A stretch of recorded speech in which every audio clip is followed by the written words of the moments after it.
right. I welcome you all to another episode of the Cosmic Matrix podcast with your host today, Bernhard Guenther. And today I'm very much looking forward to talk to David Whitehead. And I have been on David's podcast a few weeks ago, and we had a great time diving deep into many topics. And we discussed Qanon, that article I wrote, and went into all kinds of different areas. And first, let me introduce my guest. David Whitehead is a full-time podcaster, martial artist, coach, entrepreneur, and public speaker with a lifetime of study and interest in esoteric information, philosophy, comparative religion, and mythology, ancient and modern mysteries, the paranormal, and current geopolitical events. David is an avid adventurer and independent researcher with his personal quest to seek answers to many challenging questions of our time. The basis of his work is founded on a sincere pursuit of truth, wherever it may lead, with an emphasis on facing and conquering fear and self-imposed limitation, which often get in the way of our physical, mental, and spiritual development. David's work and projects are dedicated to providing information on many levels and to assist in educating and empowering those who take the path of self-discovery about the problems and challenges we face in the world today, and the real solutions available to anyone brave enough to face these challenges. And he has two amazing podcasts. One is the Truth Warrior podcast. You can find it at dwtruthwarrior.com. And he also does really fascinating podcast episodes with Michael Tsarion on Unslaved.com. Welcome to the show, David. Hey, Bernhard, so good to see you. And thanks for that introduction. My elevator pitch is rather long as to what I do. When people ask me, what do you do? I kind of don't know where to start. I do a lot of different things. I'm passionate about these subjects just as you are. And by the way, I'm getting really amazing feedback from that interview that you and I did. So congratulations, brother. That was a home run. Excellent. No, that felt very good. And I felt like having met somebody, like I can very much relate even when I'm reading your bio, so to speak. You know what I mean? It's very, very similar to my approach, and really like this more holistic view, right? Of like, seeking truth. What does it mean to seek truth? Being sincere about it, because it's a continuing process, as we talked about. It's fluid, it changes, but also the inner work, right? And all of that. And these are indeed challenging times. So we have so much to dive into. I don't even know where to start a little bit, because current events and everything that's happening. But first of all, I also wanted to say, like, I checked out some of your videos and podcasts. It's so much. I would love to dive more into it. So I definitely want to, tell my audience, anybody who's listening to that, to check out all your episodes. You produce quite a lot of material on a regular basis. But what I would love to know about is more how you started out. How did you get, to that point of like seeking truth and trying to figure out what's going on, and how did it lead you to where you're today? Yeah, it's something that's been happening with me. I think I can think back to like the age of 8 or 9 years old, where I had some experiences in my life growing up that put me into a rather unique position. Was going through a lot of transition, moving around. My mother was in and out of the hospital. My dad was working shift work. And so I was just sort of flung into this reality and was always trying to get my bearings. I was introduced first to concepts about spirituality and religion through, my parents. They were Christian. That was their background. And, eventually as I was going to church and just kind of hearing out what my Sunday school teachers were telling me, what my school teachers were telling me, I don't know what it was exactly, but something in me just, it activated, and I just desired to learn more about it and also understand how could it be that different people from different parts of the world have different ways of viewing reality, have different ways of viewing God and the cosmos, and that are, everybody's sort of grounded in their opinions, and then there's all this fighting. And I couldn't understand, like, why can't the human race agree on anything? Like, why, if truth is objective, if we can walk outside and say, okay, today it's raining and tomorrow it's not, and we can have basic objective truths on things like the weather, why are we so confused when it comes to finding our place and who we are and the big existential questions of life? So that sort of catapulted me into, first of all, I had to learn how to combat a lot of the anxiety and the fear and the stuff that was happening around because of the circumstances I was facing when I was young. And so I found my way into the martial art world. started by, first of all, just sort of reading the books and studying them and trying to practice them in my backyard, etc. And then eventually my parents signed me up at the local karate dojo, and I pursued a lifelong career in martial arts that I still maintain to this day. And alongside training with the physical disciplines, I've also maintained my curiosity in reality, what's going on in the world, who am I, all the big questions that I know you talk a lot about, Bernhard. So that's sort of been the frame of where I come from. I wasn't traditionally educated. I gave myself an education. I've been in libraries and bookstores and talking to priests and rabbis and, anybody that will listen, authors, listening to debates on various subjects my whole life. I've just always had this sense of curiosity. And so all that is compiled into the work that I do now. It was just a passion of mine, something I really love to do. But then it quickly turned into something that was imperative. It turned into something that I started knowing like around the 9/11 time, early 2000s, that what we're told by the media is also incorrect. And there's so much missing from that story. And my wife, she was my girlfriend at the time, and she was a political science and media studies major in university. And so she just kind of started bringing up to me saying, you just like you're talking about questioning religion and philosophy and all these things, you should also be questioning what the media is telling you. And then we started talking about those subjects, and then I got into it. And then, it's like, once you pull on one thread, you find yourself in a room you didn't expect to be in. And here I am today, researching every possible angle of what could be going on, looking into the history of the world wars, looking into, the founding of America, the history of my country, Canada, looking into all the conspiracies, all the fringe paranormal subjects, ufology, and current events. And so I've just sort of mashed all this together into my Truth Warrior project, which is essentially my personal video log, my personal report on where I'm at, the kind of information I'm looking into. And I use that as a tool to give people another way of looking at things. And then with Unslaved, that was a partnership that I started with Michael Tsarion about 4 years ago. He and I had been working together for free, just doing YouTube videos and things like that and conferences for many years. And then we finally boiled it down into a nice professional platform. And I've definitely learned so much from him as well. So I have my project with Michael that is really featuring his work and his research. And then I have my own personal project, which is my own life journey, which is called Truth Warrior. Beautiful. Thank you. Yeah, and it keeps evolving, keeps going. And, similar, like as you just mentioned, our, whatever we produce and speak about in the content we produce is also a reflection of where we are at. Right, it's like kind of like our own process, and it's kind of this paradox almost, because we always have our own subjective views, a view of reality, and we are working towards a more objective view, and it keeps changing or expanding, and it's very much, as you know very well, interlinked with our own inner process and our self work. Right, because I've always talked about also seeking truth, and we need to apply the trivium and put your grammar before logic and basic critical thinking and research. But then we'll also be confronted, as you mentioned, so many different topics, right? Especially nowadays, we have access to so much information, and you can easily get overloaded. It's very overwhelming, especially for a lot of people that are now just forcefully being woken up because of what's happening in the world. Like, oh, what's going on? Where should I start? What's happening? And so I want to ask you, before we go into particular topics, but I'm curious about your own personal self-care or inner work, how you balance all this content, research, interviewing people, putting out information, and staying sane, and, with your relationship, your home, and all of that, and your inner, turmoil, so to speak. Yeah, that's probably one of the more important questions that has really been very vivid for me, especially recently, the last few years. It's really easy for me because of the way my mind works. I'm a thinker. I'm a brain.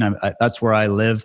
I am so glad that I had things like the martial arts to keep me grounded, to keep me working with the body and working in the reality and the physical. Because I just have a very, my mind just keeps going, and so I think I was fortunate that I was taught by some incredible people and had the experiences that I did that just naturally kept me somewhat grounded. But even with that, a couple of years ago, I started, losing sleep, and you're up and you're going, you're almost driving yourself crazy. You're just doing so much of the intellectual work, which is important, but it's like anything, any system that starts to get out of balance starts to produce deficiencies elsewhere. Right.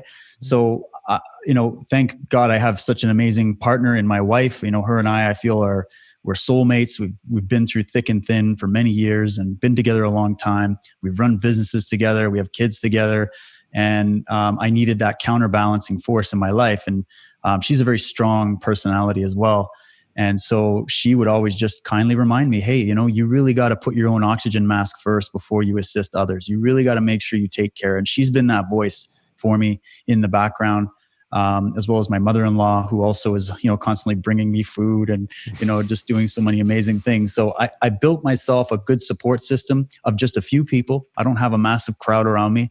I used to, but the more you become, you gain notoriety and you put your opinions out there and you're getting all this. I mean, naturally your circle is going to get smaller, and I almost advise people to make their circle a little smaller, because people project onto you, right? It's psychological projection. It's a real thing, and that can also hamper your energy.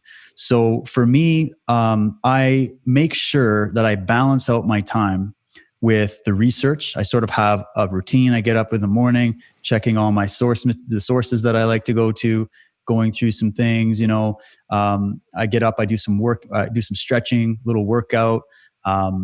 Yesterday I cut all the grass. Get outside in the garden, do something like that. Play with the kids, spend lots of time with the kids, and then intermittently I'm constantly researching. While I'm washing dishes or something, I got a podcast in my ear. I'm listening to a news report.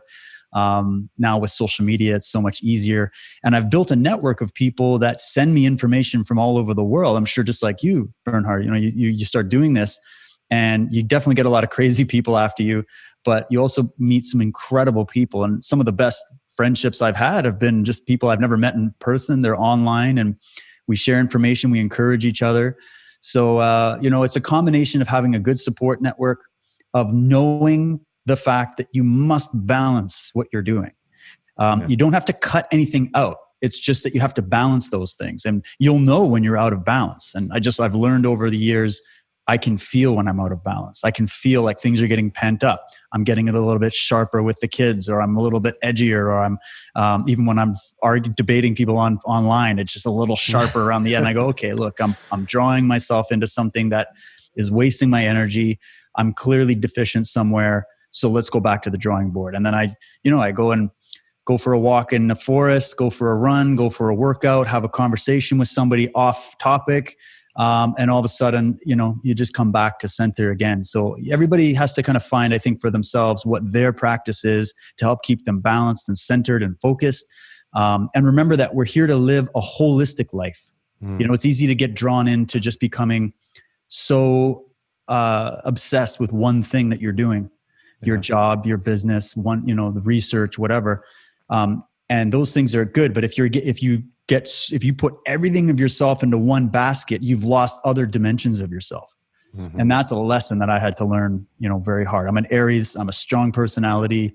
I'm a go hard or go home kind of person. I don't do anything half-assed. I want perfection all the time.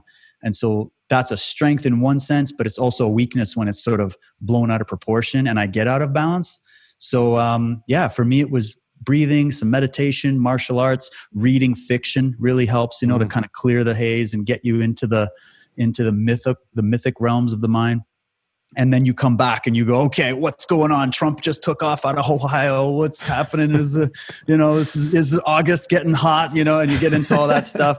And then another time I'm off on a different rabbit hole, researching all the debates between determinism versus free will, or do aliens exist, or is it all angels and demons, or is it all bogus? Or, you just kind of, you look around for different subjects to help stimulate thinking. Yeah. And that's why I love all these subjects. It's a process, as you said, about actually discovering yourself and learning more about yourself. I learned more about myself by researching these different subjects than I did about the subjects themselves. So, and I think that's valuable. Yeah. No, beautiful. I can very much relate. And he made some very good, important points. First of all, I can totally relate. My wife, Laura, also, helps me to get out of my head and Bernhard, it's time to take care of yourself. you're giving away too much. Choose your battles wisely, Right. especially on social media. But you made a very good, important point that is having a supportive network, right? Especially nowadays, especially like a close circle. It's quality over quantity, because Yes. there's this paradox of, like you mentioned, I've also made amazing connection via the internet, right? Also have my online forum. It's beautiful, and making really great friends online. But at the same time, it's so overwhelming, especially in our work. As you mentioned as well, I've also realized that over time you get more quote unquote popular. You talk about, out there topics, and there are always people who don't agree, but attack you for it. And then these personal attacks, all this slander and all of that. That took me some time, because it's the one way to say, oh, I don't care what other people think, but you still deal with the psychic energy of these projections. So sometimes it's important to just step away from it all and focus what truly matters, and have your support system, really knowing who you can trust, making boundaries clear, being able to say no in all these things, right? And another really important point you made as well is not being identified with any topic you really get into, right? Or even identified with your own work, or believing your own hype and all of this, right? And then, the need to try to convince people, or all of that, right? Even, that was beautiful to explore with you last time, the whole topic of Qanon. I got deeper into that. But people right away then try to label you. Oh, you're a Trump supporter. No, you're this, you're that. They try to put you into these categories. Yeah. When, like, from a basic truth-seeking perspective, that is the trap. Then if you start to identify with one particular teaching or philosophy, and just build everything around it as one foundation, not understanding that, as Krishnamurti used to say, truth is a pathless land, or Sri Aurobindo, all life is yoga, everything. You cannot just, choose one thing and focus on into it and see maybe the interrelationship and connection. But once you identify with one thing, and especially your self-image, then the road gets harder, right? So it's really about, this holistic approach, and the self-care aspect, as you mentioned as well. We need to also find for ourselves, because I also know, I work also with many people one-on-one. There's only so much self-work you can do on your own. So we need our support network. It doesn't mean that you have to, find therapists, coaches, but also find people you can talk to, process with, even emotionally and vulnerable, right? Because similar to you, I can easily also, the mind is strong in the information age nowadays, and like, oh, this is this and this, and and we forget, like Gurdjieff would say, you forget yourself. We need to remember ourselves and get back into the body. And I love what you say about martial arts, because I practice long time practice of yoga, and also qigong, tai chi, that stuff. I've always been fascinated by martial arts, and especially now. I finally bought a punching bag. Oh, good, man. I got some, I want to get some basic lessons in, because also in Muay Thai, or like just kickboxing and just as a workout, but also you talk about areas. I have Mars in areas. So there's a lot of energy, and I need some, especially in this day and age, there's more anger coming up, and I need to kind of sometimes a good outlet. But I love the philosophy of martial arts, especially my book, big fan of Bruce Lee. So I like how I can totally see how you intervene this, or, intertwine this with your whole work and all of that, and draw strength from it, right? And it's also, this ties into like martial arts, into this warrior archetype we truly need to embody in this day and age, because these are very critical times. And that's what I want to get into with next a little bit, because it's one thing to talk about philosophy, spirituality, and this information, intellectual, what is going on. But the way things are going, we see again, the COVID scare narrative is up again everywhere, out of nowhere. Craziness happening in Melbourne, in Australia, like the crackdown. Right, we see the censorship, and even what you mentioned beginning, like question the media. The Mockingbird CIA media has exposed themselves completely as a tool for the deep state with the recent censorship, right? Qanon censorship, or the frontline doctors, and all of that. It's just cracking down. So there needs to be also some sort of form of activism, spiritual activism, like a resistance. And the trap is always to fall into like what Gurdjieff would call the trap of the revolutionary mind, of just becoming emotionally reactive, which then that's what they want, our like violent reaction, right? So what do you think, what can we do in this day and age, like with terms of, resisting these forces, so to speak, that's happening right now? Yeah, this is something that I've thought about a lot. I know you too, Bernhard, have thought about this. I think everybody's thinking about it. What do we do? Make no mistake, war is upon us. This is a war of the mind. This is a war of the air. This is a spiritual war. It's also starting to get a little bit physical. And as you said, the revolutionary mind of just wanting to go out and tear things up and burn things down and get violent and reactionary. That's what they want. That's what the system wants. Chaos is the fodder for changing the direction of society. So if you create chaos, you can now bring order out of that chaos, and you can make that order whatever you want. Especially when you're the one fomenting the chaos, which is what I think is happening. When you have these groups like Antifa, Black Lives Matter, all of these groups and agencies, we know who's funding them. We know what's up with them. They've admitted what their agendas is and where their allegiance actually lies. It doesn't lie with where the slogan says it lies. Mm-hmm. It's not anti-fascist. It's not about Black lives. It's not about saving America. It's about destroying and destruction. And this is something that, we talk about a lot on Unslaved, something Michael brought to this work, which was very unique, which is that when you start getting into the psychology of the individual, and then also the psychological diagnosis of the collective herd or the crowd, we call it the crowd, you'll understand what's really going on underneath all the slogans and all the people and all the uprisings, and the need. Why is there even a need in the world for some people to have to get so much control that they're willing to strip all of your freedom away and literally your humanity away?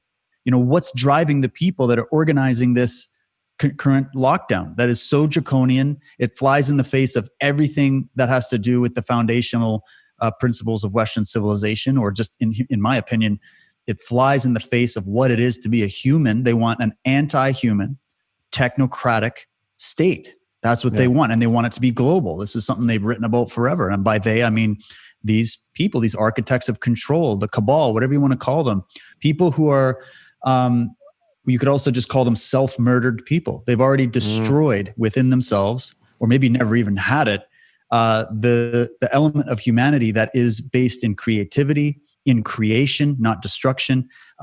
So they've destroyed the creative force inside of themselves. And you probably know people in your personal life that have done this. And what kind of a person is that? That kind of person is usually manipulative. They don't mind lying to your face. They'll cheat behind your back in a nanosecond without having any ounce of empathy for you. They're just out there in a narcissistic mode of being, and they're out for control because they don't have any inner control, which is why I love the martial arts and the Qigong and these meditation practices. It's about learning how to control those forces, learn about those forces, and channel them in a positive direction for creativity and expression. This is where the Bruce Lee stuff comes in, right? But what we're seeing is the anti-life, the anti-force, the anti-good, the anti-virtue and moral energy dominating the planet and trying to fight for its power differential over the rest of us and to install their worldview on the world. It's the same thing as we saw with when I grew up studying religion. My first question was, okay, so we have these people like Buddhists, Muslims, Jews, Christians, and with each one of those religions, or Buddhism or Hinduism, there's many, many different denominations that are all fighting amongst themselves for supremacy, right? And in philosophy, you have different schools of philosophy. And in science, different fields of science. And science doesn't always agree, even though they like to try to make you think it does. And so you realize, okay, so there's uniqueness in each one of us, and we all have different perspectives on things. But then there's these narratives that get created that are created to draw you in. And I started in looking at religion with that as to what was it that attracts a person to say, I am a Christian, I am a Jew, I am a this, I am a that. Well, it's the desire to belong to a tribe, a desire to connect with other people, to pursue spirituality and community and have a moral doctrine and have a archetypal figurehead so that we can follow something, right? It gives you purpose. But where does that line end, where it's just a pursuit of a personal expression of spirituality? And when it becomes like a cult where you can't leave, you can't question the holy writ or the holy doctrine, you can't question the leader, there is no debate, discussion, there's no diversity of ideas. When you see, that's something I call, or that's something Carl Jung called collectivization, the collectivization of the human mind. And when you have a hyper collectivized unit, you lose the individual completely. Yeah. And this is where we get into the political aspect of this, where it's come into the guise of things like socialism, communism, now what they call crony capitalism, etc. It's based on collectivism. That's ultimately the doctrine that underlies it, which is what's best for the group. The needs of the one are completely erased because it's all about the needs of the many. And even though those needs and those things that we want to achieve for the many are sort of like, they're vague, they're arbitrary, it's impossible for any group of people to set themselves up as the ministry of truth like in 1984 and command where that's all going to go and what we're going to do. So when you put it all together, you start getting into the world of actual cults. And I produced a whole series on that, and I'm going to be refining that down the line. I called it Cults of Death and Power, to remind people. And it's funny, I was inspired to do this a few months before this whole lockdown. And I had been producing these episodes. They're like 3 or 4 hours long. I bring in so many different elements of actual cults. And my whole point was to not just look at the cult leaders, because most material out there on cults focuses on the leaders, right? What they did, those evil cult leaders. And yeah, they're evil and there's blame to be pointed their way. But more curious is the question, what about the followers of the cult? Because you could set up a cult tomorrow. You and I, Bernhard, we could make a cult right now, name it, brand it, do a whole thing. But if nobody joined it, we're out of business, right? So the only way you can create a successful cult is if you can somehow crack into the psyche of each human being and pull them in and draw them in based on emotive thinking. Because humans are very easily motivated by tapping into their emotions. It's funny how we're not as motivated by logic and reason. And it's to our demise that we continue this vicious cycle. And I think a lot of it has to do with the propaganda and the brainwashing we've experienced for thousands of years, really. But, the way that I see things happening now, and I'm actually thinking I'm writing a new series, I'm writing a new episode called Cult of the Medics. This is something I wanted to do before this lockdown, but I said, you know what, I'm going to put this on the shelf and just observe how this whole virus thing and lockdown is going to play out.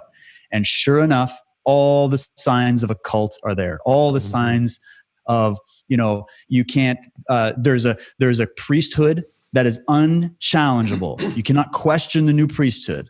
And anybody that comes even from within that medical establishment and walks away and goes, hold on a minute, I think we're doing something wrong. I think those numbers are off. I think the projections were wrong. I think there's other ways we can deal with this. We don't need to do this.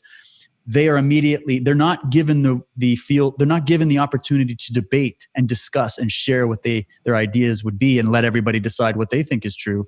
They are immediately silenced, censored, and ostracized. Yeah. And that to me is a major flag that we're dealing with cult-like mentality. So if they're going to tell you all the doctors and scientists in the world agree that this is what we need more controls. Everybody needs to wear these ridiculous masks that have been proven not to work or even be effective. Everybody has to march in lockstep and have all this distancing. 6 feet, that's what we're going to do, even though your sneeze goes up to 27 feet, whatever, put that aside. And on and on. You go, all these contradictions. Don't worry about the contradictions. Anybody pointing out contradictions, we're going to have a whole team of fact checkers go after you online and constantly plaster all their stuff all over your posts so that nobody gets to actually see it. We're going to shadow ban you. We're going to shut down your accounts. We're going to delete your videos. We're going to demonetize your platform.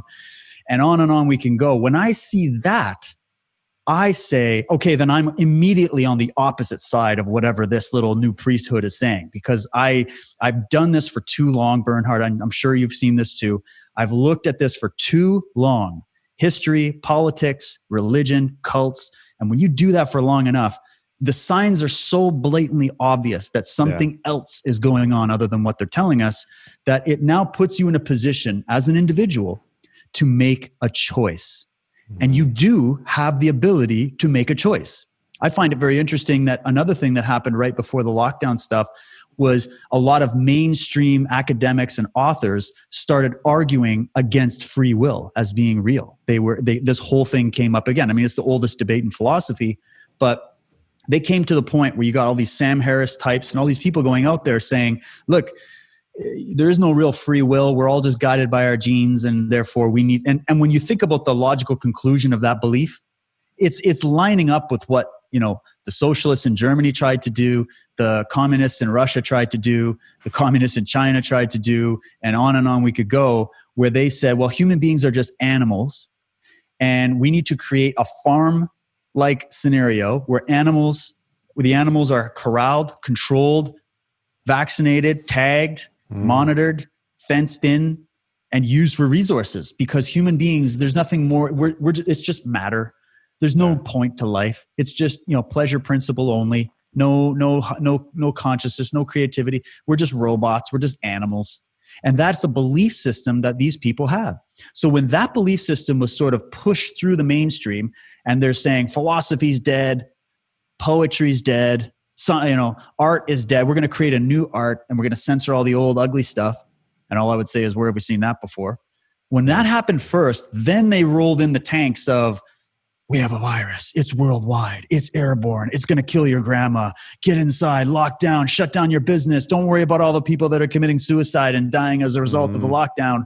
All those people don't matter. All that matters is this mythical figure of people that keeps changing all the time, and that this is what we're going to use to whip you, and you'll do it because secretly they know something, Bernhard. They know we want to be controlled. We have an instinct to be controlled. We've been raised and programmed and trained, even at the genetic and psychological level, to be slaves. Even though that's not our birthright, that's not who we really are. It's the animal part of us that has been trained to think like this. And so there's those of us who are breaking out of that and saying, and many of us have been doing it for a long time, and many more way longer than I've been around, who have woken up and said, hold on a minute. There's forces in the world telling me how to think, what to eat, what not to eat, who to question, who not to question, what to believe, what not to believe. And I just want to pause all this and just think for myself for a minute. And that now we're at a point where it's becoming so suffocating that that's illegal. It's illegal to think for yourself. You will be demonetized and censored if you think for yourself, let alone speak your mind and try to inspire other people to think for themselves. So now what I'm seeing is a mass awakening happening in this regard. We might not all agree on all the particular details and the things involved, but we know deep down intuitively, and I speak to people all the time. I even speak to friends and family members that used to scoff at me for doing this work, and now they're calling me up asking me for my advice. I'm sure you felt the same. And now I'm seeing that people are really just getting to the point of going, you know what, this is kind of weird that we've got thousands of experts that disagree with those experts over there that were handpicked by the World Health Organization and et cetera, the CCP party in China, whatever. And they're not allowed to have a discussion, and they're not allowed to present any kind of alternative view. It's only one view for the entire world. Yes. Like, that's what's interesting. It's the entire world. Like what's happening in Australia, like you said, I just watched the news on that this morning. That's starting to creep into certain provinces in Canada. I saw something interesting where this is where it started. It's just getting insane. The British Columbia, I live in British Columbia, and the health ministry in British Columbia actually wrote a paper, a recommendation paper, and the news started reporting it, that in order to stop the spread, you must, first of all, your number one sex partner is yourself. And if you really do want to have sexual relations with another human being, you have to use glory holes. This is actually officially what they're telling us, Bernhard. This is I remember that. I thought it was satire first from the Babylon Bee or something like that, but it's a truth. I thought it was a joke too, and I'm like, no, I got to check that. And I read it. It's the most. I feel like a 12-year-old wrote it, although it's horrible that I would. Anyways, so I saw it in BC first a couple weeks ago. Well, then guess what? Toronto, Ontario, just sort of repeated the same thing. And then Nova Scotia. And I'm like, do any of these provinces or media outlets think for themselves? Like, what's happening? What is going on? And so that's just one of many. We could get into the murder hornets or the bubonic plague squirrels or the, what are some of these other insane things that have been flying around to try to keep you in fear? That's what this is. Keep you in fear so that you'll give up your freedom. And the people that are in fear are the ones resisting you. The people who have been able to come to a place of at least some, okay, I can calm myself down. I can start to think objectively, higher order thinking. Okay, let's get objective here. Let's look at this. They are the ones that are probably going to keep listening to this episode. The people that are locked in a cage of fear because they've been watching the media 24/7, and they don't realize they've been raised in that entire environment, and they've been prepped for this for decades.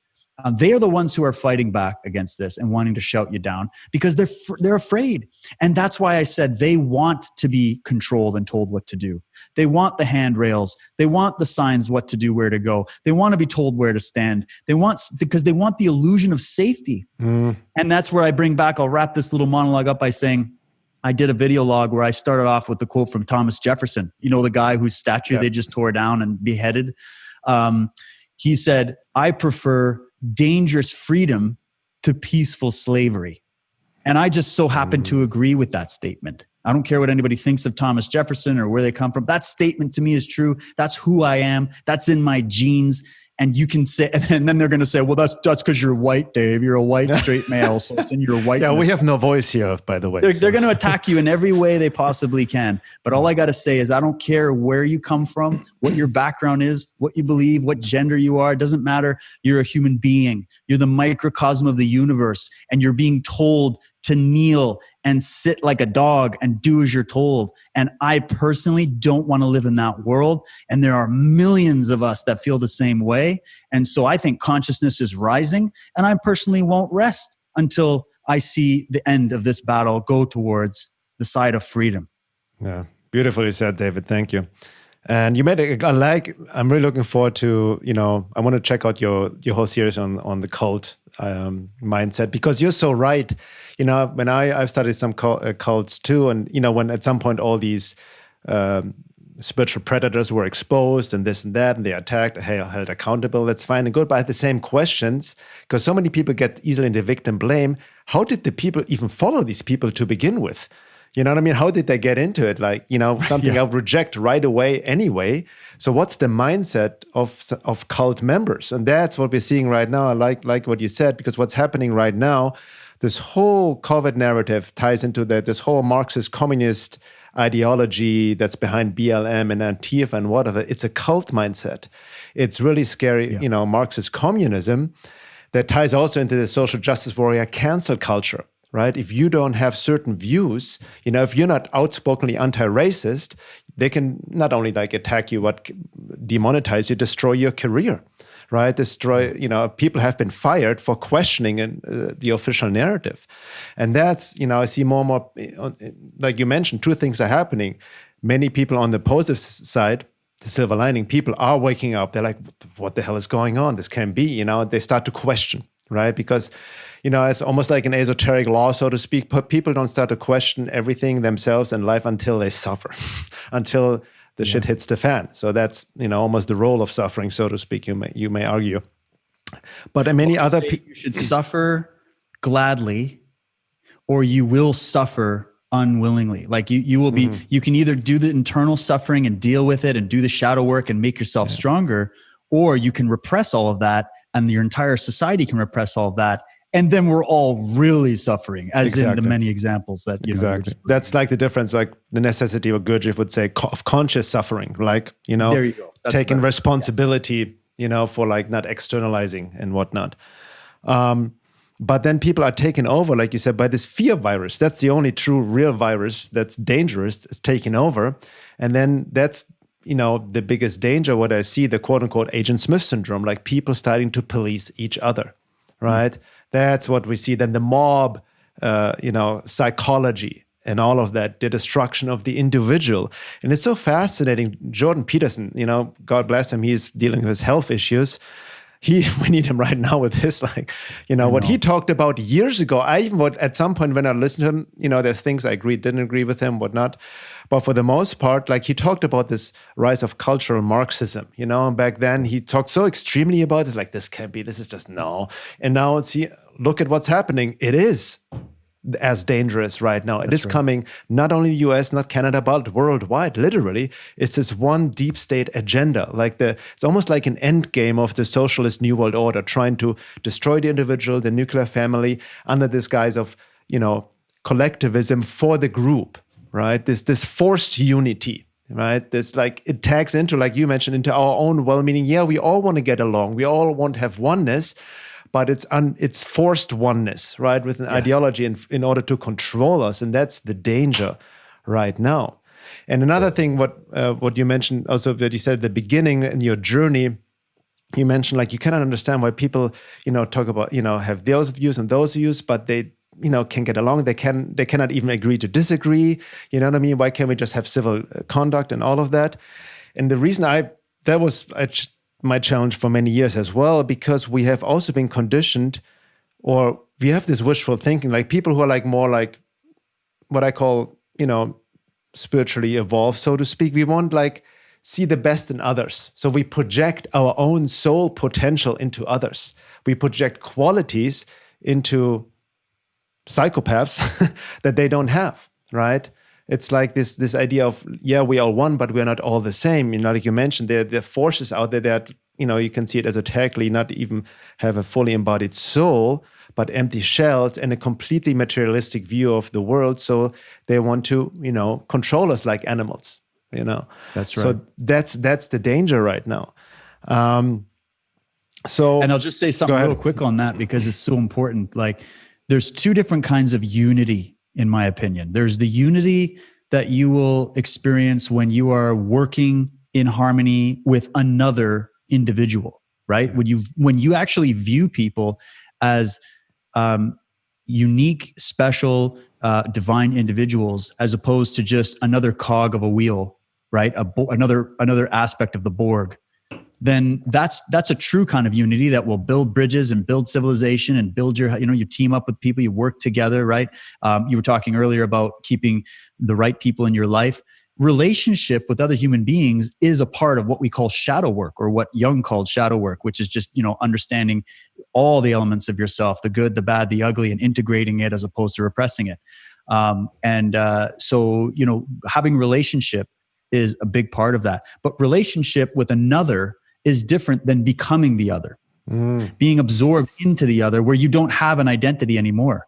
And that's the concept of the Borg. In Star Trek, it's the best example to help people understand what the difference is between individualism as a pillar in society versus collectivism. And when you say individualism, they think greedy, selfish, narcissistic asshole. And it's like, nope, actually, if you look at the psychology, the narcissist is the most selfless person. Because the self, I'm talking capital S self, not just the ego or whatever. I'm talking about who you really are, okay? The light that animates your eyes, okay? If you've ever seen a corpse, there's no light animating the eyes. When you're alive, there's light animating. What is that? Okay, that's self, that you, that ability that you have. It's a gift that we have, the thing that's animating this body, this animal body, right?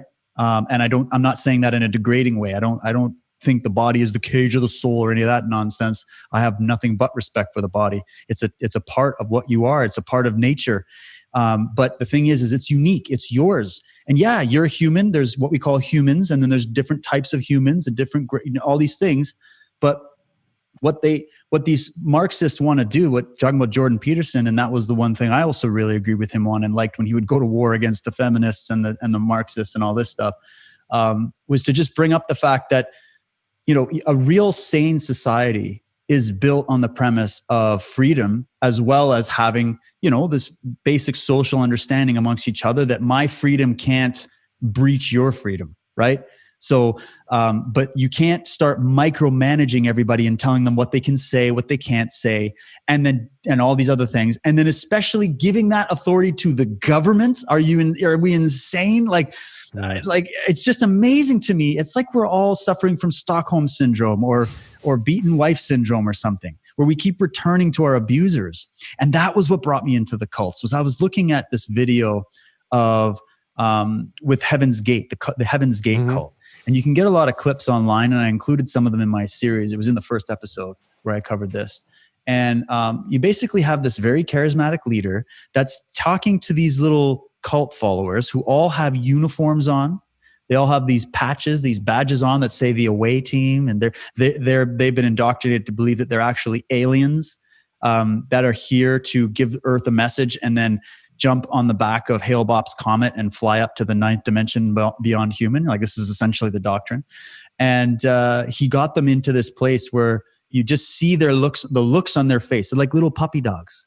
And then he tells them, oh, no, sit down, stand up. And just, you see him just sort of, tell me your experience. No, start again. And just the way he's controlling them is just, it's horrifying to watch. But what's even worse is not him. Again, it's the fact that these people are responding the way that you would see a dog that's being trained with a treat. It's the same thing. And what I think that is a person who's given up their selfhood, their spirit, their essence. They've given that up so that they're now giving all of themselves. They're going to live vicariously through this person or this group or this ideal. And they are so empty inside that they don't want to serve anything of themselves. They don't have any self-love, so they can only serve something outside of themselves, and they can only experience that momentary feeling of love from outside. They don't have anything within. No. Whereas I think the true moral person, and by the way, all those people committed suicide on command. I think the true moral person is the one that first knows how to honor and love the self, who they are, and that's not the same as narcissism and egoism. In the negative sense, there's a positive egoism. A lot of people don't want to hear that. But to first take care of yourself, know thyself, right? Mm. And then learn how to love yourself and develop healthy self-esteem and self-value. From that place, you have a well of value and love to give if you want, and you get to choose where you put it. You're not forced to give it. The government can't put a gun to your head and say, love these people. Get on your knees for these people. This is the cause you must serve. And these are the people that you should hate. That's tyranny. That's evil. Yeah. The true moral person stands on their own 2 feet, does charitable works where they deem they wish to do it, owns the product of their mind and their body, and decides to do good work for themselves and the world. They take care of their family. And those are the people that have love within them. The people that have no love for themselves or understanding of who they are not capable of loving others, are not capable of empathizing with other people. And so if they're trying to create, so this Marxist doctrine, this Bolshevik / fascist, it's a hybrid now, the one they want to bring in. It's kind of the best pieces of exactly. The worst pieces of all the worst doctrines, right? That they're trying to build. What it's all designed to in the end, no matter what name they give it, no matter what new dressing they put to it, it's the same. It's give us your energy. Give the church your energy. The new church is the cult of the medics telling you what to do. You better be dancing on TikTok for those doctors and nurses who are kind of walking around a lot of these hospitals bored to tears because they're not as overloaded as we've been told. But anyways, do as you're told. Don't question. We're just going to sit in this lockdown until a vaccine that's never been produced will be produced and then mandated on the population. See, and that's the thing. When they start to go with this ideology, there's only one place to go, which is our solutions for humanity and the world are so good, they must be forced on you. Right. And for me, that's the end of the debate where I'm like, well, you know what? When I go buy a product of my own free will and I say I want to go sign up at your website, Bernhard, I'm like, you know what? I want to sign up at Bernhard's website because he's got value there to offer me. And I love this guy and I love the content he produces. So I'm willing to give something in exchange for that value. It's an exchange of value. That's freedom. And that would be a good relationship. But if you set something up and you were given the power to force people to sign up to your podcast or force people to adopt your way of looking at the world, you are the type of person that probably wouldn't want that power. But there are a lot of people that want that kind of power. Mm-hmm. And that's not something that I don't think a person like yourself would be proud of. You want people to come freely, right? And so that's how I feel, and that's how many people feel. But this ideology we're being forced to accept is that force wins the day because, why? Human beings are soulless animals that must be corralled and controlled like farm animals. Mm-hmm. And we now have to work for the agendas of God knows who, God knows where. And to me, I will fight that to the last breath, and no one will ever be able to take my freedom from me. Even if they lock me up in a gulag or lock me up in some prison somewhere, I'm free up here and I've done all this work. And so that's the solution right now. And then yes, we'll have to have discussions about, look what's going on in Berlin, Germany, of all places. How ironic that in Berlin, Germany, hundreds of thousands of people are flooding the streets to protest draconian government lockdown measures and violations of their freedom. Yet in peace-loving, maple syrup, hockey-loving Canada, we are adopting tyranny every single day under the guise of the greater good for the greater number. And all I can say is, isn't it interesting how just a couple decades can change things around, that we have people waking up in Germany and fighting tyranny, and people in countries that fought against, national socialism, adopting national socialism. It's just, it's unbelievable. It's fascinating how the New York Times, which is completely like the mouthpiece of the deep state, was reporting about the reports in the protests in Berlin, that they were organized by neo-Nazis and conspiracy theorists. It's just like, but also like I got pissed because they're tagging into the wound of the German people. These are just neo-Nazis. You know what I mean? Not even understand that the New York Times acting like Nazis, projecting their own internal Nazism into others. That's the irony. They're the Nazis. Yeah, exactly. The anti-fascists, they're the fascists. Exactly. That's the biggest irony, But that's very well said. It reminds me also in this day and age, and going back to what we can do, it is about integrity, right? Integrity in this day and age, and sincerity. And what does it truly mean? And that's even when you look astrologically, that's the bigger, my wife Laura, she's an astrologer, and she talks a lot about this big transit we had that started right at the beginning of this whole crazy year in January, the Saturn-Pluto conjunction in Capricorn. Right. It's a big, huge transit. In Capricorn, the big lesson, it doesn't matter if you're Capricorn sun, it's just the bigger lesson for the collective is about integrity. Because the dark side of Capricorn is just going along, just social climbing, right? Selling your soul for success and greed, and just going along with the program and just taking care of yourself.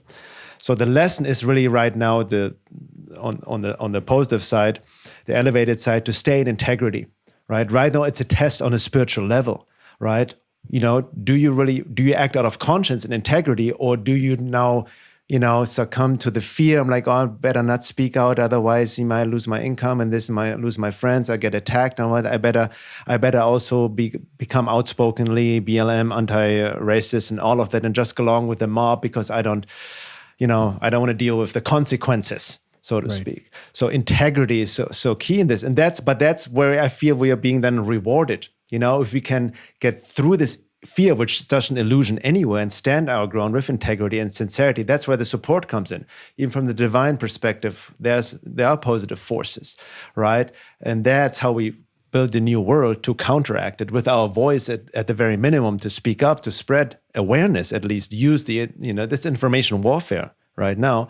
And as a very famous alphabet of the letter of the alphabets used to say or says, it's infiltration, not invasion. And that's what we're seeing right now. Yes.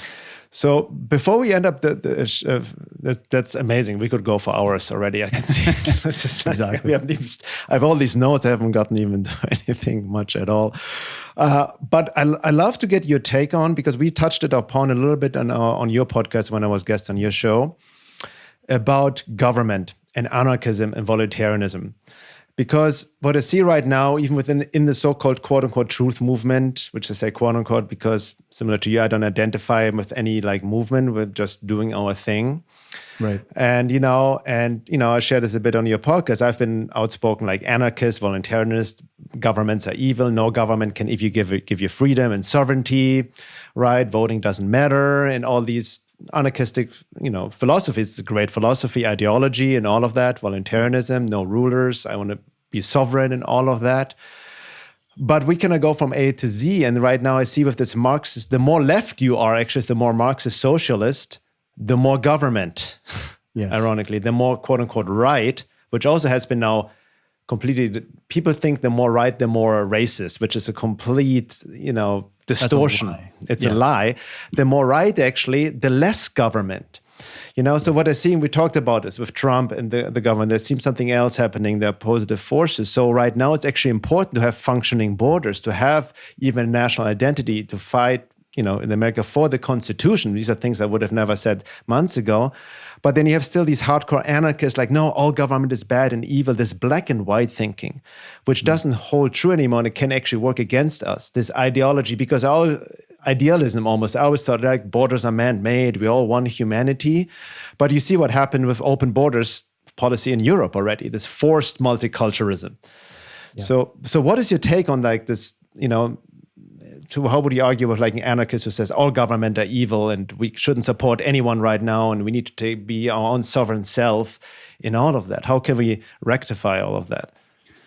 Yeah, it's a really important subject. I've done a lot of thinking about it, a lot of research on it, asked a lot of people about this. Right now, where I currently stand, I would say on a philosophical level, I would be an anarchist in that sense, just in a philosophical way, of not the chaotic kind of anarchy that we're seeing demonstrated by the left, as you're saying, who love government, which is so interesting. But just the freedom of the mind, right? The freedom to think, to speak, and all of these things.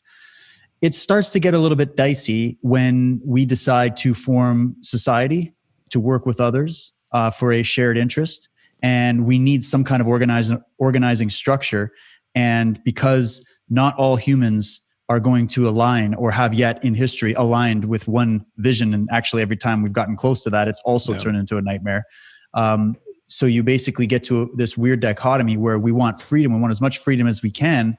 But when you have too many independent agents walking around, running around, competing over the landscape of the political realm, the organization of some kind of policing or defense of the realm, etc., it becomes really, really dicey. And there's lots of debates to be had. I've listened to debates on this for a long time. But all I would say is that political anarchy, it's been tried and it's an absolute nightmare. And all you got to do is look at Chaz City that was formed in Portland not long ago as a fantastic example of people who were against borders, who hated Trump for wanting to build a wall to stop all the human trafficking and drug trafficking, etc., and the illegal crossings. And yet they ended up building some of the biggest walls. These people were wanting the government to take everybody's guns away, but then they end up running around with AK-47s to defend their little walls of their little town. And even they demonstrate my point, which is that they're like, well, this is what, because we're in this current system, we have to play by the system's rules to some extent and employ some of those ideas in order to transition to this new utopian system that everybody's talked about for thousands upon thousands of years. Everybody's tried to achieve it, and every single time it has turned into an absolute shit show. So my question is, where are all the examples of these societies that have no leadership? How does that, if everybody's I wish like you, Bernhard, I wish humanity could evolve to the point where we didn't need government. Because, man, I'm with him on that argument. Government has read the book about democide, understand what government can turn into. But remember the founding fathers of America and some of the things that and some of them were agents working on behalf of the Royal Crown, but some of them had really good points and brought the first semblance of a free society together that we've ever really seen. And it definitely needs a lot of work, but we need to be improvers of the world, not destroyers of the world. Okay. So I guess where it is in my opinion, I've also run businesses. I've run where I'm in a position of being a leader, right? Like I'm in martial arts. I've been doing this my whole life. So I've achieved the status in Japanese jiu-jitsu called renshi, which is basically the leader of senseis. Like, so I was a sensei, and then I eventually got to a level where I was grading senseis and teaching, how to, and you're basically an instructor, you're an organizer. And, I run businesses, I've worked in jobs, and this experience just really taught me that human beings right now, regardless of what people think about what they wish it was, we need leaders, we need guides, we need organizational principles. So that's why originally we had the concept of a left and a right. It's supposed to reflect the masculine and the feminine in our society. It's supposed to reflect, the idea that we need, not every single human being in the world is going to see eye to eye with our culture or our ideas of freedom, i.e. look at the Muslim world. They don't really celebrate homosexuality. They don't really celebrate women. They don't celebrate freedom. They don't celebrate, free speech. They have a different way of punishing people. There's a whole different system, and they're free to do what they're going to do. But if you just start importing this competing ideology, and it's by saying, "Oh, we shouldn't have any borders and just let everybody come in," now you're opening up for people to come in and become the dominant force in the society. And we've seen this so many different times in history. So if you just said, let's push the big green button right now and it's just anarchy, boom. What do you think would happen? Yeah. Humanity's not ready for that. Yeah. I'm sorry. We're just not there. We're not all on the same page. We've been We've been fighting for thousands. These battles go back thousands of years. So how can you just push a magic button because you've come to the realization that you should be the master of yourself? Is your neighbor going to feel that way? Does Ted Bundy feel that way? What about, a million other people? Does Barack Obama agree with you? Does all these other people in Antifa, do they agree with you? There's competing forces. So what are you going to do? You're going to start a bunch of privatized police forces. This is what I always hear from anarchists. We're like, well, we just got to privatize everything. Privatize police force, privatize this. We'll go, okay, so let's just think this through. So you have a privatized police force, right? And you're going to hire them to represent your own personal constitution that you write up and represent yourself with, right? But then your neighbor is going to hire a different police force that is going to enforce their constitution of what they think the thing should be. And then up the road and on, and extrapolate that to 7 billion people. Yeah. Do you really think that it's not going to turn into all-out war and chaos of competing police forces and enforcement agencies and all these things, enforcing different arbitrary writing down of laws of what laws should be? Mm-hmm. If I go to a prison right now and ask each prisoner in there who would be an anarchist for sure because they're in prison, they would say, "Yeah, I want to write my own law for myself." Philosophically, I'm with you, but what's your law? Do you have a line in the sand that says that you're not going to come into my house and just take my kids and take my shit whenever you want?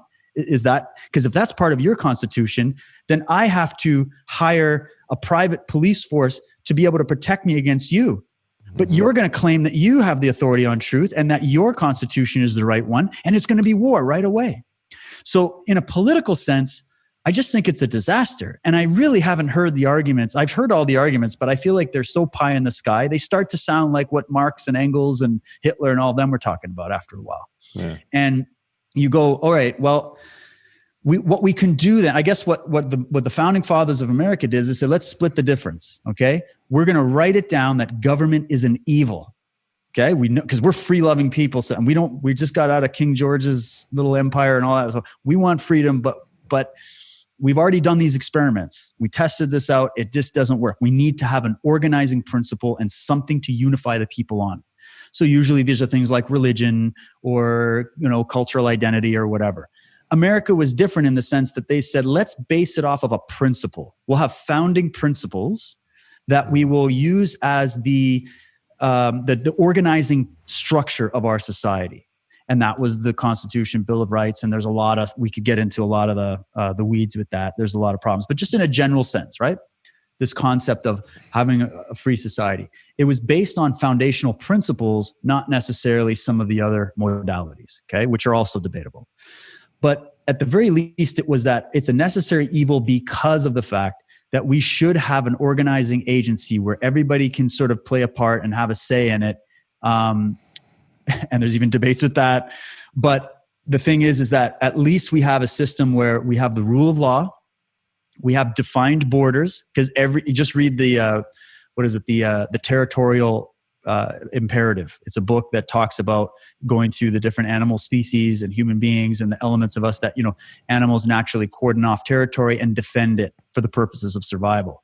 So you have a territory that's going to be governed under the rule of law, and that law is something that allows for the most possible freedom, but it stops it at the point of, if you try to steal from me, if theft is involved, whether you're stealing my life, my property, whatever, then there is an agency there and there's a law that's in place that will be the force behind keeping that in check, so that you actually are free to go pursue your creative interests and your entrepreneurial interests and plant crops in the land and be a farmer without constantly fighting off bandits that think they're the new law in town, like the Wild West. It gets to a point where you're like, all I'm doing is running and surviving and fighting competing agencies all the time, and I'm not really getting anything done.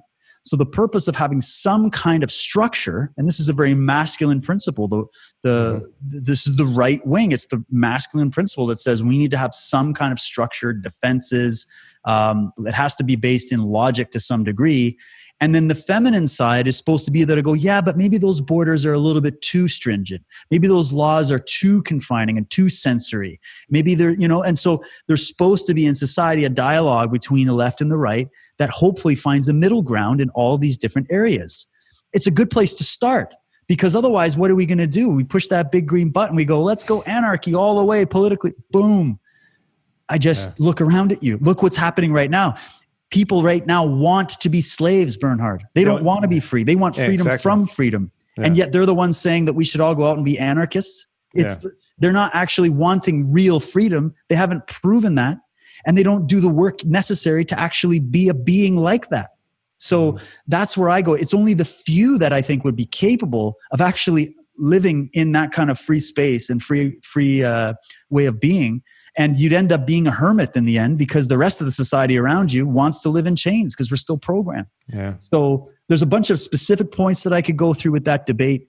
But that's just where I sit with it. Right now, we need some kind of organizational principle. We need it to be based on the rule of law because there are psychopaths and criminals running around. Hello, just take a look at the news every day.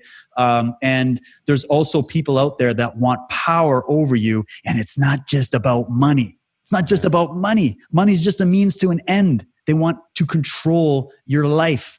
And so you need a way to defend against that. Are you going to just have your own little homestead and fight off the communist party in China when they decide to come and take your land from you? You need something there. You need some kind of way of defending yourself. And then the final point is about culture. Let's be honest. There's a difference in culture. Cultures rise up differently under different circumstances, whatever. And I'm sorry to say, but some cultures are more favorable than others if you care about freedom. So for example, the culture in Haiti, I have nothing against Haitian people at all, but the culture, the system there's a lot of anarchy and communism there. What about Venezuela? I just interviewed a really bright young man who fled Venezuela, David Guenther, and it did. I saw that. That was excellent. He told his story about what happened there. And, you really just, you compare all these different examples and you go, well, there's different cultures. It's just like there's different religions or different belief systems. Like that little Heaven's Gate cult was a culture. What's some other ones? Like the Jim Jones cult in Guyana was a culture of people. I would say that would not be the culture that we would say, let's have a multicultural society and encourage these Jim Joneses and Walter, what's his names, Matt, and all these people to rise up and create their cultures.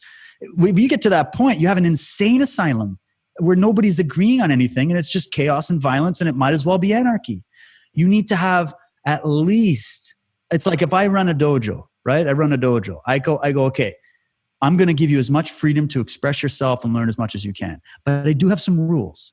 You better not be groping women and kids because otherwise I'm going to make sure you're in jail for the rest of your life. You better not be coming in here with your muddy boots on. You should show respect to this dojo because I don't want to be cleaning up your muddy boots. And they're like, but I'm free to walk across your mats with muddy boots if I want. I'm like, no, but that infringes my freedom. And it also jeopardizes the freedom to express yourself for everybody else in this class. You know what I mean? Yeah. So even just in that little example, extrapolate those types of issues all the way up to the political level. It becomes a Gordian knot that even the geniuses of the world weren't able to solve. Yeah.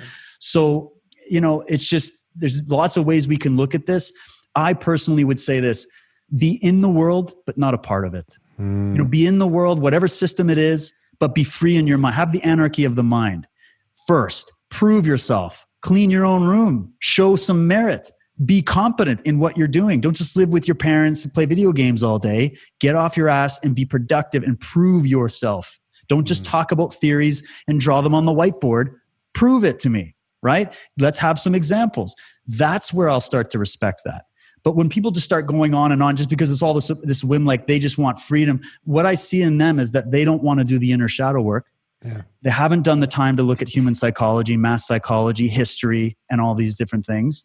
So they're just projecting their own psyche onto the world and expecting perfection. And then they're all pissed when it doesn't happen. And I've seen so many people go down in flames as a result of that belief system.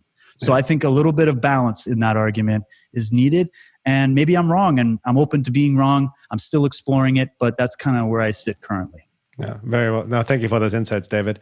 It also reminds me of this just intellectual anarchism, which Sri Aurobindo warned about, this utopian intellectual anarchism. We can argue and all of that have all the rational reasons of why anarchism, but in practical means, really, it falls apart.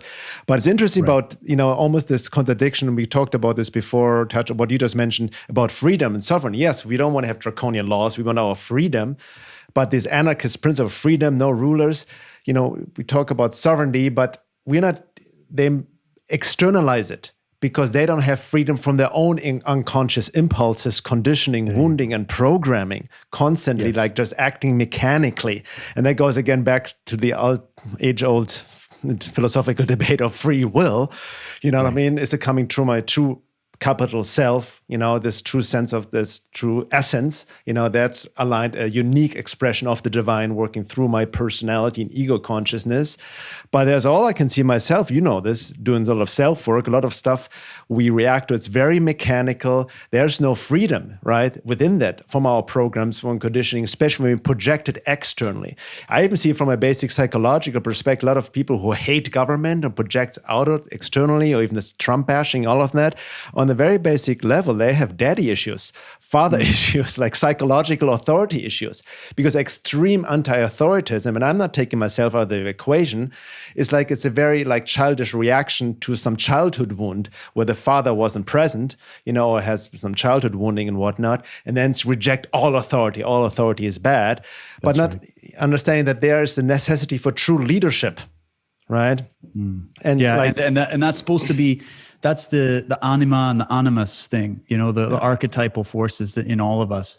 I did a really good show with Laura Lee Scaife on my show about the underworld cycle. I've talked about this with Michael Tsarion on Unslaved many times as well. We've done lots of work on this. The idea that, freedom is the ground of your being, but there's a difference between freedom and liberty, right? And think about it. The libertines, the history of the libertines, this is where communism comes from. They're libertines. They believe in liberty.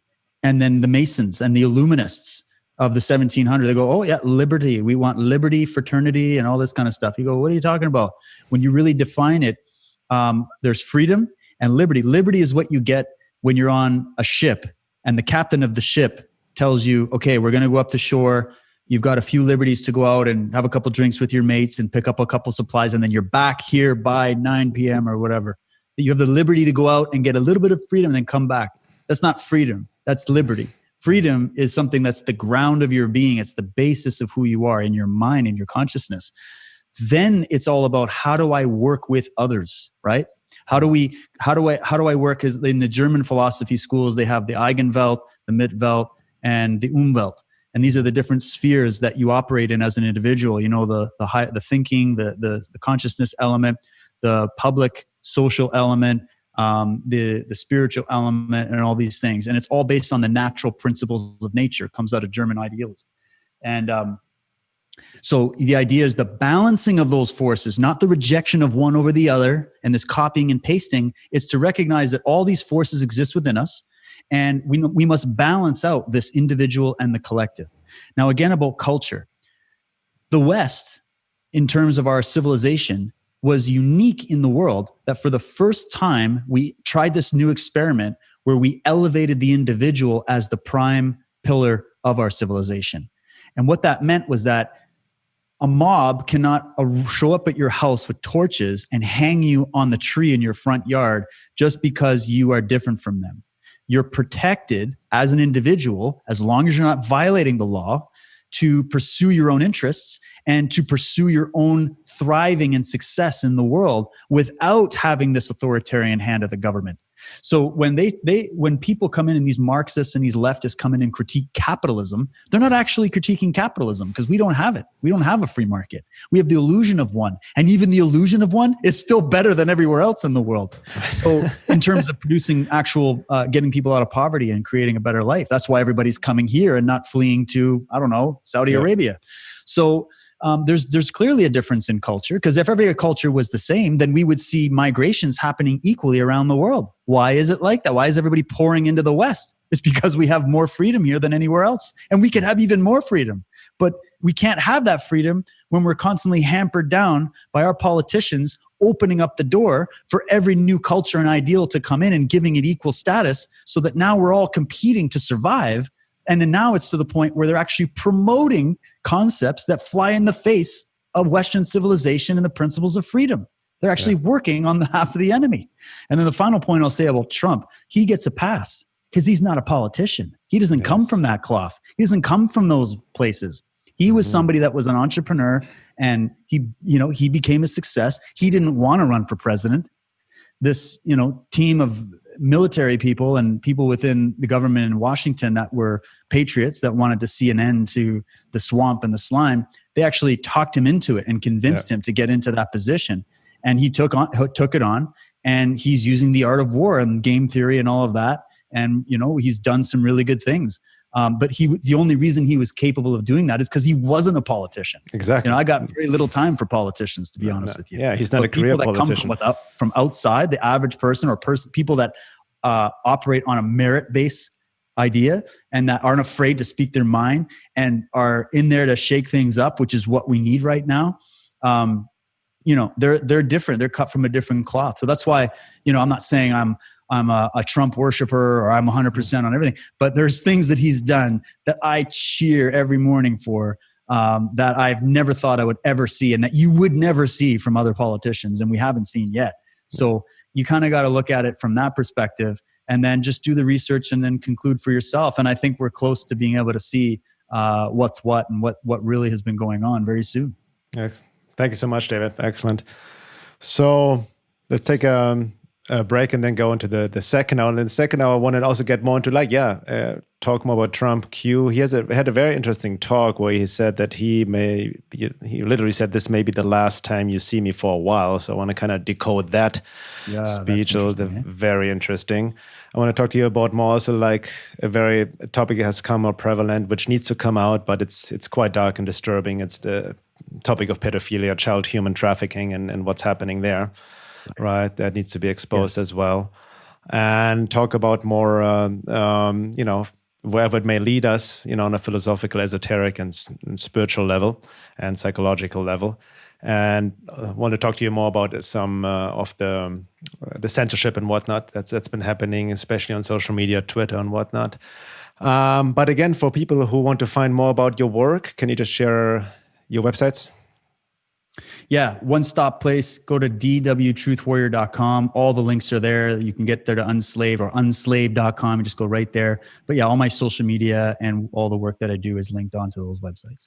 Excellent. I'll link it below as well. And again, if you're interested to hear more and enjoyed that show, feel free to sign up to my membership at veilofreality.com, and it will give you access to the second hour, to all the archives of the podcast, all second hours, and also access to the membership forum where we go deeper and discuss these topics, and I also have weekly Zoom calls. Again, at veilofreality.com, and we'll be right back.